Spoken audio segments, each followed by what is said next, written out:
Jesús murió en una cruz, pero después de él, los hombres que llevaron su mensaje al mundo no terminaron en palacios, ni en templos llenos de gloria, ni en tronos de poder. La mayoría terminó perseguidos, algunos fueron ejecutados. Otros desaparecieron entre relatos antiguos, tradiciones difíciles de comprobar y leyendas que crecieron con los siglos. Y aquí nace una pregunta inquietante. Si todo aquello hubiera sido una mentira, ¿por qué tantos aceptaron perderlo todo por sostenerlo? Hoy, en Divinidad Oculta, vamos a explorar el destino de los primeros apóstoles, pero no todos, porque lo que ocurrió con alguno de ellos es tan impactante que merece ser contado aparte. Los hombres que caminaron con Jesús, escucharon su voz, vieron su muerte, proclamaron su resurrección y, según la tradición cristiana, llevaron ese mensaje hasta los extremos del mundo conocido. Pero antes de empezar, hay algo importante que debes saber. No todas las muertes de los apóstoles están documentadas con la misma fuerza histórica. De hecho, el Nuevo Testamento solo registra claramente el martirio de uno de ellos, Santiago, el hijo de Zebedeo.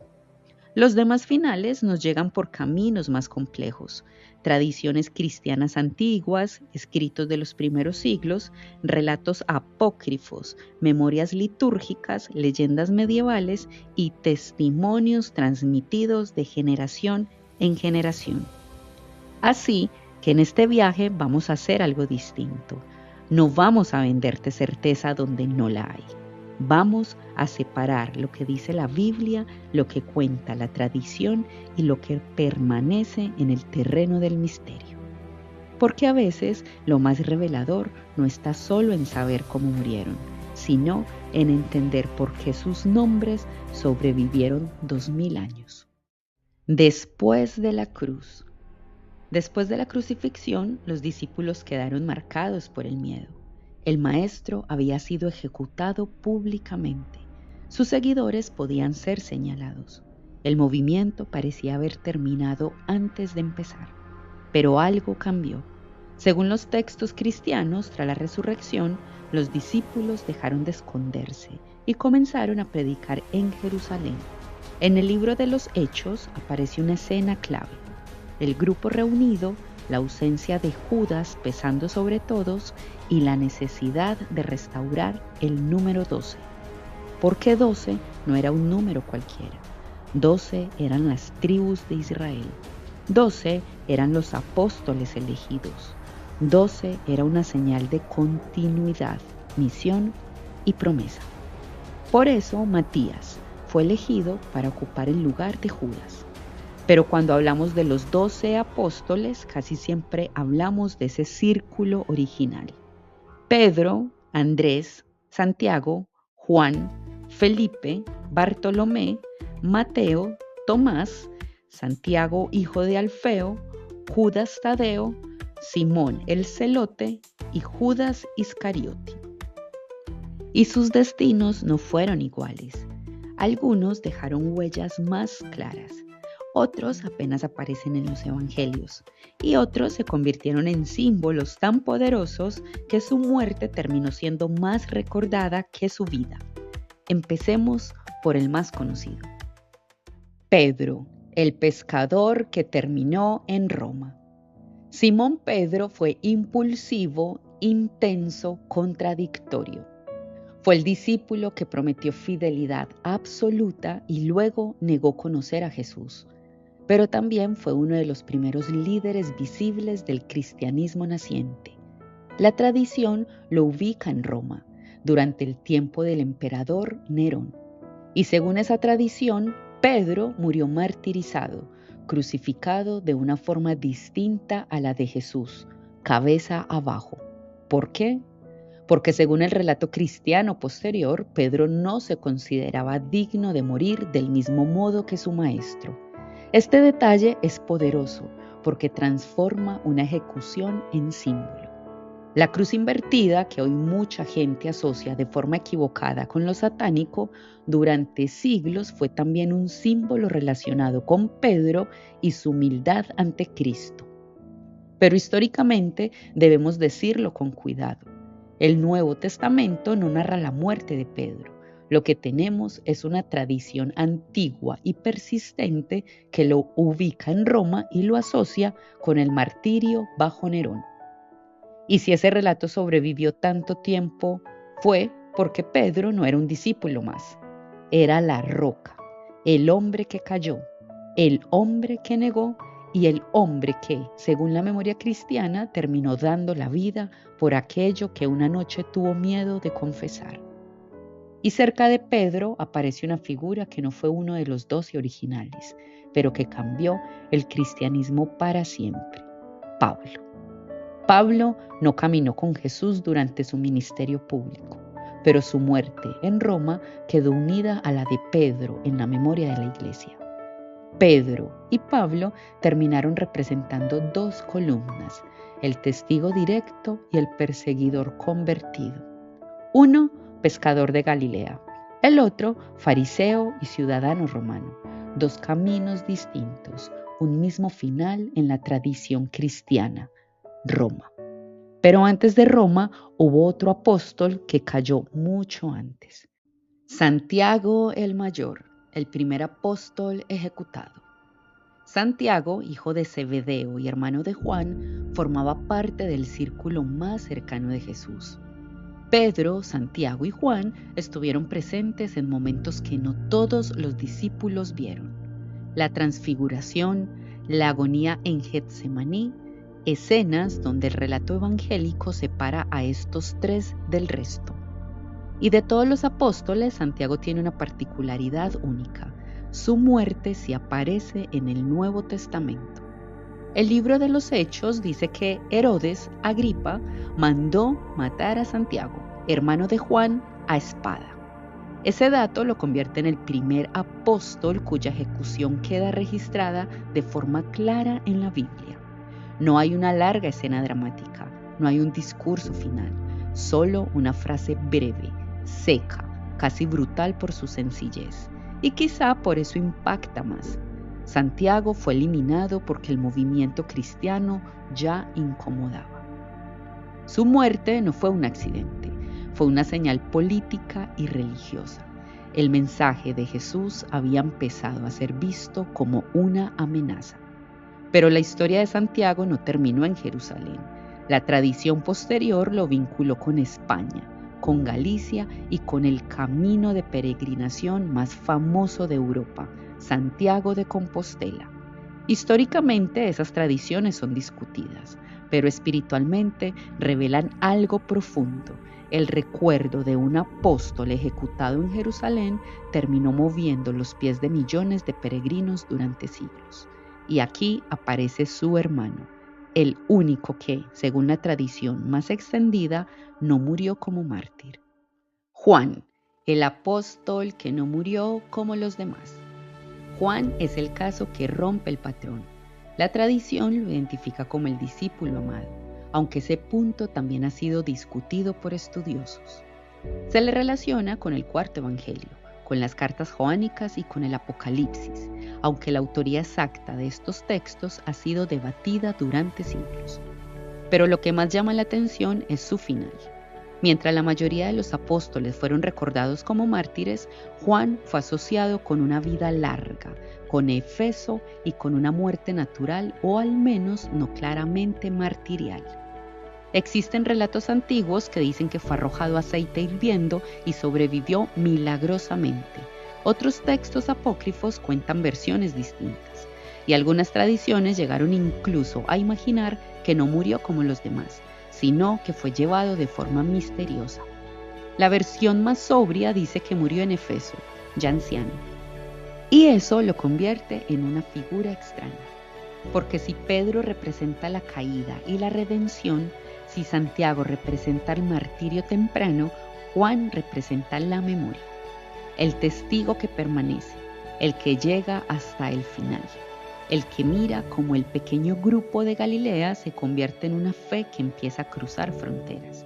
Y en esa expansión aparece otro nombre, Andrés. Andrés, el primero llamado y la cruz en forma de X. Andrés era hermano de Pedro. En la tradición cristiana oriental se le conoce como el primer llamado, porque según el Evangelio de Juan fue uno de los primeros en seguir a Jesús. A diferencia de Pedro, Andrés no ocupa tanto espacio en los relatos evangélicos. No tiene tantas frases memorables, no lidera grandes escenas, no aparece como la figura pública del grupo. Pero su destino se volvió visiblemente inolvidable. La tradición dice que murió crucificado en Patras, en Grecia. Y con el tiempo surgió el relato de que su cruz tenía forma de X, lo que hoy conocemos como la Cruz de San Andrés. Este detalle, sin embargo, parece desarrollarse más claramente en tradiciones posteriores.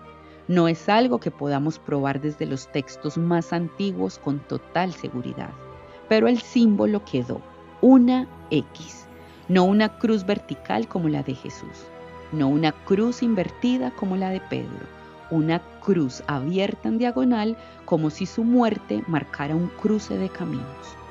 Andrés representa una idea importante. No todos los apóstoles fueron recordados por grandes discursos. Algunos quedaron fijados en la memoria por un símbolo.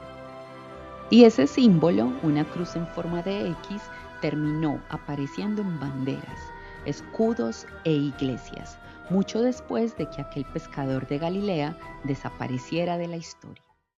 Mateo, del dinero al Evangelio. Mateo tiene una historia que llama la atención desde el principio. Según los evangelios, era recaudador de impuestos, y eso no era un detalle menor. En el mundo judío del siglo I, un recaudador podía ser visto como alguien cercano al poder romano, alguien sospechoso, alguien impuro ante los ojos de muchos. Jesús no eligió solo pescadores, también llamó a alguien sentado en una mesa de impuestos, y eso ya era una provocación. La tradición cristiana asoció a Mateo con la predicación en regiones orientales, a veces Etiopía, a veces Persia. Pero sobre su muerte no hay una versión única. Algunos relatos dicen que murió mártir, otros no lo aseguran. Y aquí conviene ser honestos. No sabemos con certeza cómo murió Mateo, pero eso no le quita fuerza a su figura, porque su misterio no está solo en su muerte, sino en su transformación. El hombre que contaba monedas terminó siendo recordado como evangelista. El que trabajaba bajo un sistema de poder terminó asociado con uno de los textos centrales del cristianismo. Y aunque los estudios modernos discuten la autoría directa del Evangelio, según Mateo, la tradición lo mantuvo unido a ese texto por una razón simbólica. Mateo representa al hombre que deja una mesa de cobro para sentarse en la mesa del reino. Tomás, el incrédulo que llegó más lejos. Tomás es conocido por una etiqueta injusta pero poderosa, el incrédulo. El hombre que dijo que no creería hasta ver, pero esa imagen es incompleta. Porque en el Evangelio de Juan, Tomás no solo duda, también pronuncia una de las confesiones más fuertes del Nuevo Testamento: Señor mío y Dios mío. La tradición posterior lo llevó muy lejos de Jerusalén, hasta la India. Según la memoria de los cristianos de Santo Tomás, el apóstol habría llegado a la costa de Malabar y habría predicado allí. Esta tradición es muy antigua y profundamente importante para las comunidades cristianas del sur de la India. Su muerte se ubica tradicionalmente en Milapore, cerca del actual Chennai, donde habría sido martirizado.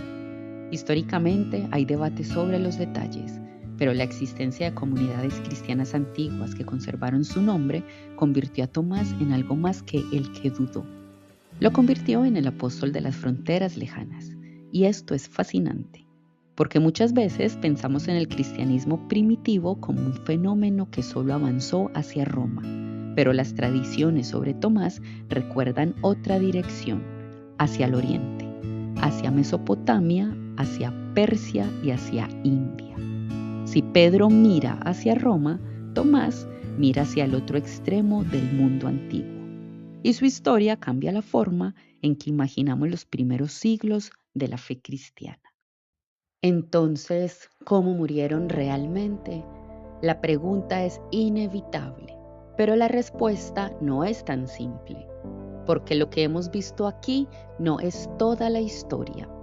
Sabemos con más claridad el destino de algunos. Santiago, cuya muerte quedó registrada en los Hechos. Pedro, cuya memoria quedó ligada a Roma. Tomás, cuyo nombre viajó hasta la India. Y Juan, cuya historia rompe el patrón del martirio. Pero otros quedaron envueltos en algo distinto. Relatos fragmentados, tradiciones que no siempre coinciden, historias que sobreviven, pero no siempre se pueden comprobar. Y es ahí donde empieza lo más inquietante, porque los apóstoles que no hemos explorado en este video no son menos importantes. De hecho, algunos de ellos son los más difíciles de entender. Y sus destinos no son claros, sus muertes no son únicas, y sus historias están mucho más cerca del misterio que de la certeza. Así que la pregunta ya no es cómo murieron, sino qué pasó con aquellos nombres que casi desaparecieron de los relatos, pero no de la memoria.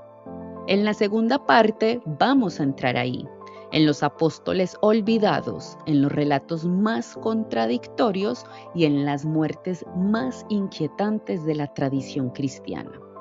También en las historias que, precisamente por no ser claras, han sobrevivido durante siglos. Porque a veces lo que no se puede explicar con certeza es lo que más dice sobre lo que realmente ocurrió.